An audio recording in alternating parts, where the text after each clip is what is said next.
Hello everyone and welcome.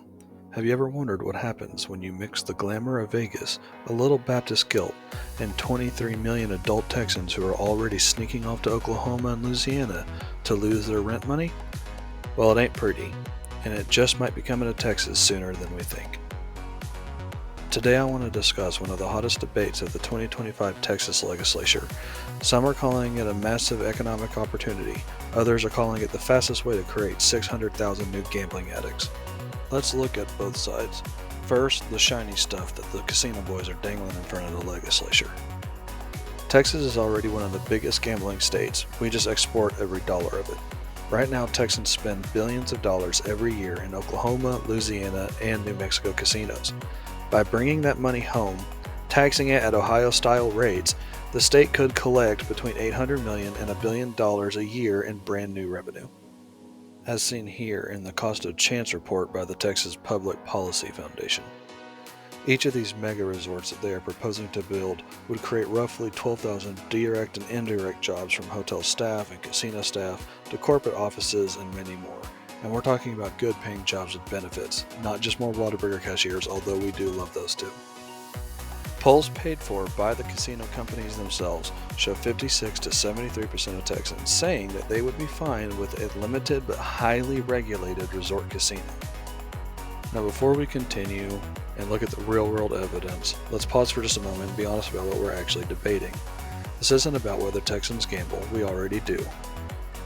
We drive to Shreveport, we fly to Vegas, we cross the Red River to Windstar on a Friday night, just like it's a religious pilgrimage. The average Texan already spends hundreds of dollars a year on lottery tickets alone. So the question isn't, do we gamble? It's who gets the money and who pays the real cost. Casino companies are promising the moon, gleaming resorts, thousands of jobs, hundreds of millions in new taxes, all wrapped up in the seductive idea that we can finally keep Texas dollars in Texas.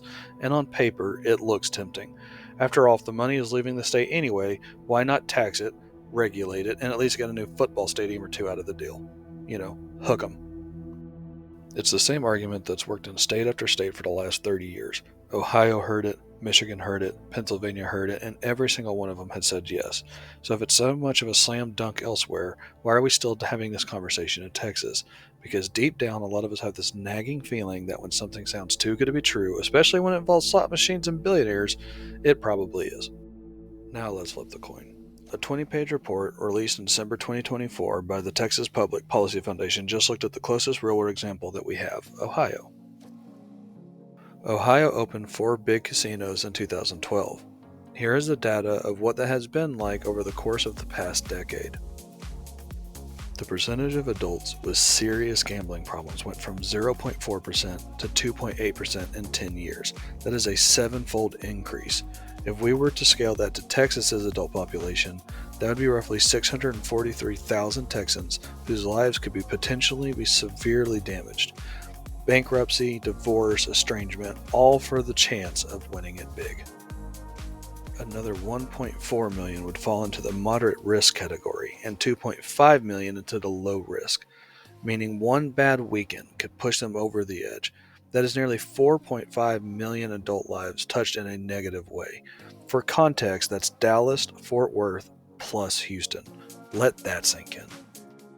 Suicide rates in Ohio started climbing faster after casinos arrived. And yes, correlation isn't causation, but when gambling ranks as the 5th strongest predictor of suicide attempts, it's hard to ignore. So here's the real question nobody in Austin wants to ask out loud. How many wrecked families is one new football stadium worth? How many suicides equal one marginally nicer teacher salary? Look, if you want to gamble, nobody's stopping you from driving to Louisiana. They got all-you-can-eat crawfish and loose slots. But maybe we don't need to turn the entire state into one giant neon trap so a handful of billionaires can buy another yacht. Texas has survived without casinos since 1836. We got barbecue, football, Whataburger, and Dr. Pepper. I'm pretty sure we're doing alright.